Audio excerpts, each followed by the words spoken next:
बोलिए गजानंद महाराज की जय हो। बोलिए सिंदूरी बालाजी महाराज की जय हो। सीताराम हनुमान सीताराम हनुमान सीताराम हनुमान। माघ महात्म्य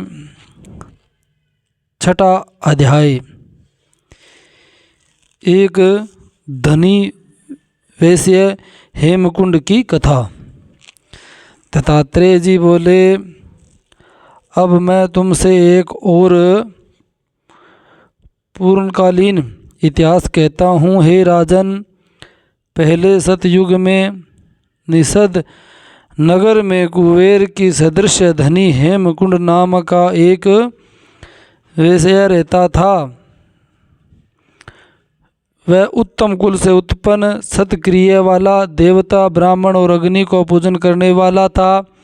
वह खेती तथा विशेषकर खरीदी बेची का व्यापार किया करता था और गाय, घोड़े, भैंस आदि पशु के पालन में तल्लीन रहता था। दूध, दही, मट्ठा, गोमया, तृण, लकड़ी, फल, मूल, नमक, पिपल, साग, तेल, अनेक प्रकार के वस्त्र, धातु, गुड़, खाड़ आदि का व्यापार में उस वैश्य ने अपने 8 करोड़ अशरफियाँ पैदा कर इकट्ठी कर ली थी।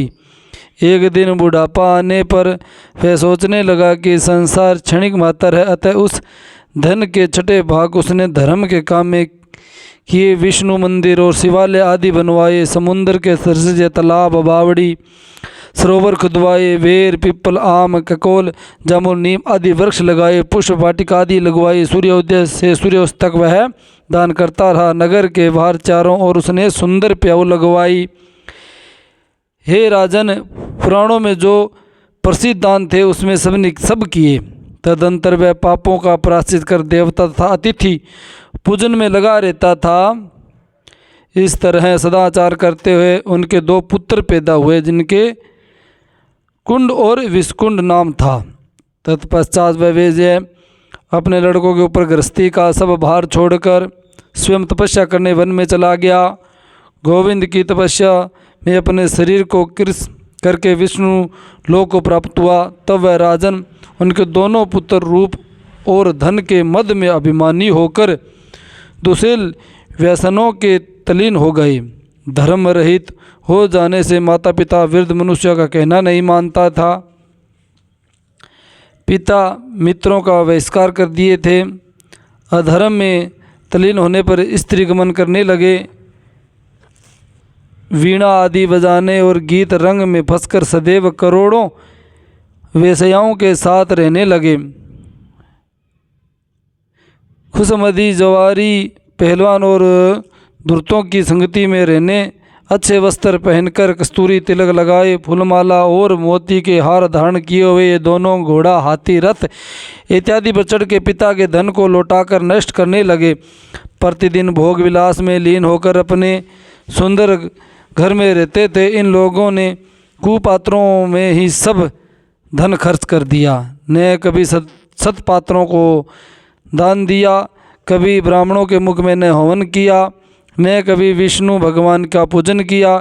इस प्रकार थोड़े ही दिनों में उनका सब धन नष्ट हो गया। जब वे अत्यंत दुखी और परम दरिद्र हो गए, तब भूख और प्यास से व्याकुल होकर शोक में पड़ गए।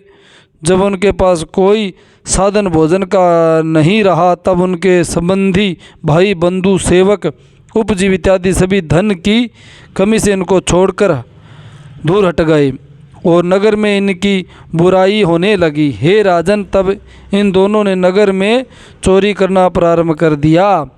राजा और लोकावाद के भय से तथा लोगों के ऋण में दुखी होकर वे नगर छोड़कर वन में रहने लगे।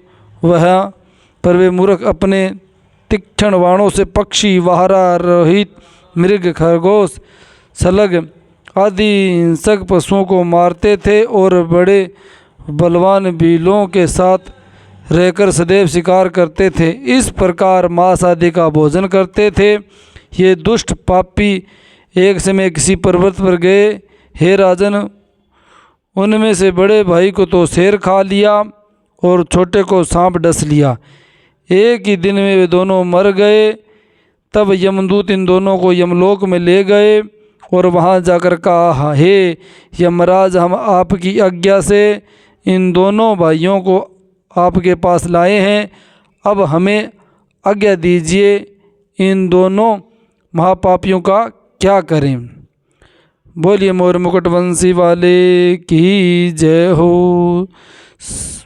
बोलिए विष्णु भगवान की जय हो। सीताराम हनुमान, सीताराम हनुमान, सीताराम हनुमान, सीताराम हनुमान।